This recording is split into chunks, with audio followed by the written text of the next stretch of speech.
A narcissistic person accuses you of something you haven't done or claims something that isn't true. You defend yourself. You give your point of view. You vehemently deny it. That's not true. I didn't do that. See, you kind of get worked up because somebody's saying something to you about you that's abjectly untrue. The narcissistic person calms down significantly.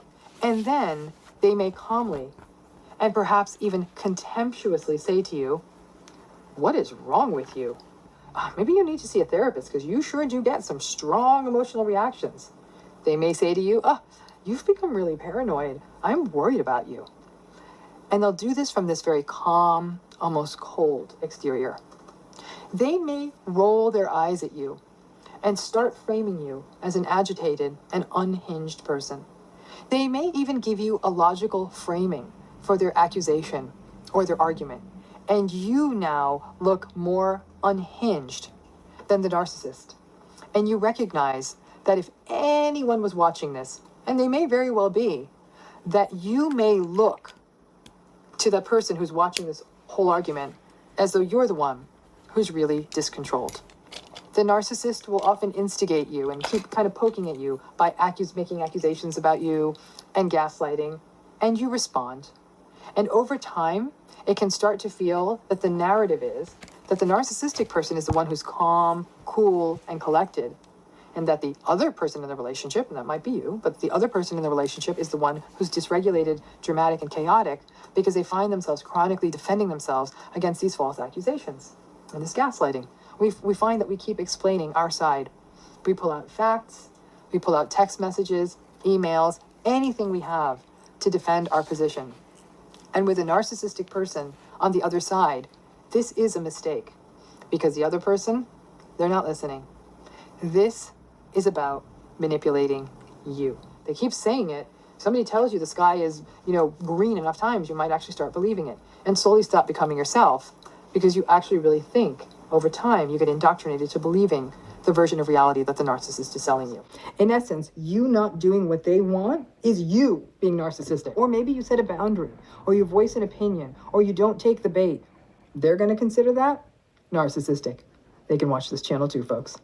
You also may have called them out as narcissistic in the relationship, even though I've told you time and again that you do not ever want to call a narcissistic person out. But because a narcissistic relationship is a blame-shifting matrix, they are just going to turn it around on you. This is part of why I tell you to never call them out, because it's just going to take the mess and make it messier. And then there's the issue of projection.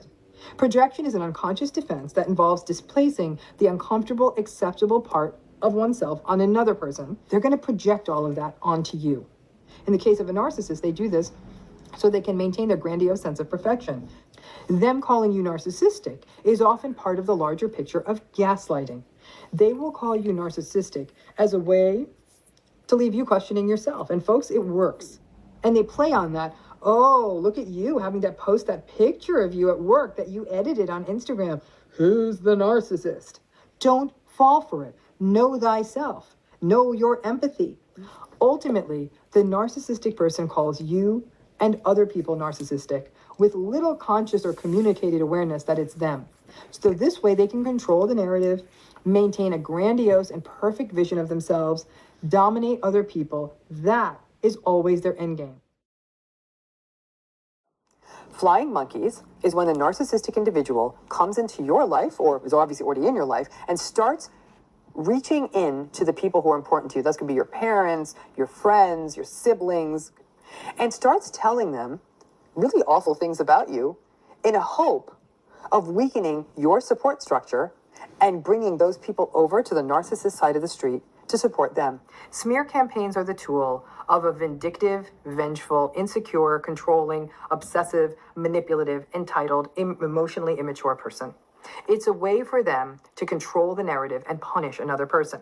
If anything leaves them feeling as though they are not being treated the way they believe they should be treated, or if they feel that they are losing control of the narrative or the relationship or the situation, all of these are catalysts for a smear campaign. But in general, smear campaigns begin because the narcissistic person feels wronged, and they are going to punish you, and will literally frame it as though it is their moral duty to inform people of what a bad person you are.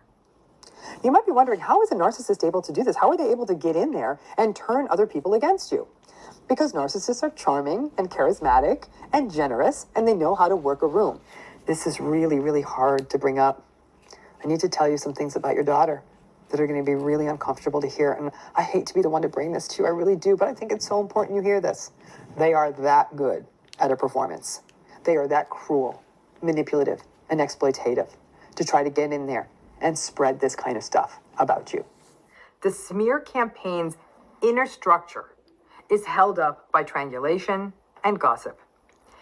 In a smear campaign, there's a lot of telling that the narcissist is telling each person in the campaign different slices of the story, and sometimes even turning people within the campaign against each other so they don't talk to each other and share stories, and so that the people within the campaign won't share stories and potentially support you.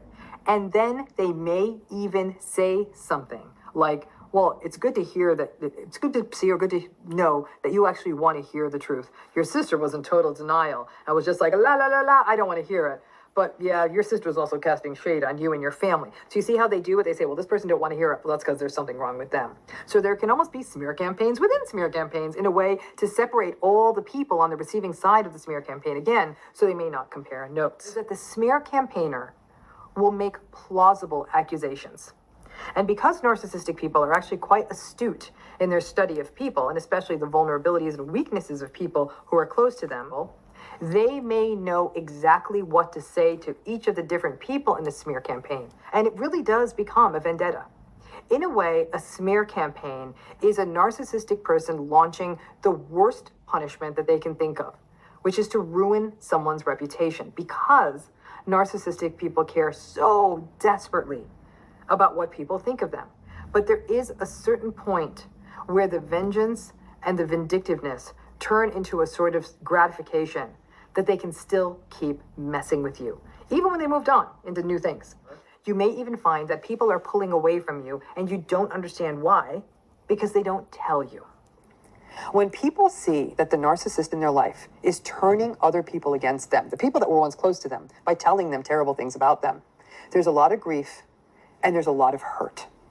You feel like you can't believe you're losing people around you. All of a sudden, people aren't taking your calls. They're not getting back to you. They're canceling things they were going to do. They start canceling events or other things they were going to do with you. But if you go forward with grace and sit with these people and say, I'm so sorry you were told those things, and I'm so sorry you were made to listen to those things. You know me very well. Does that sound consistent with who I am?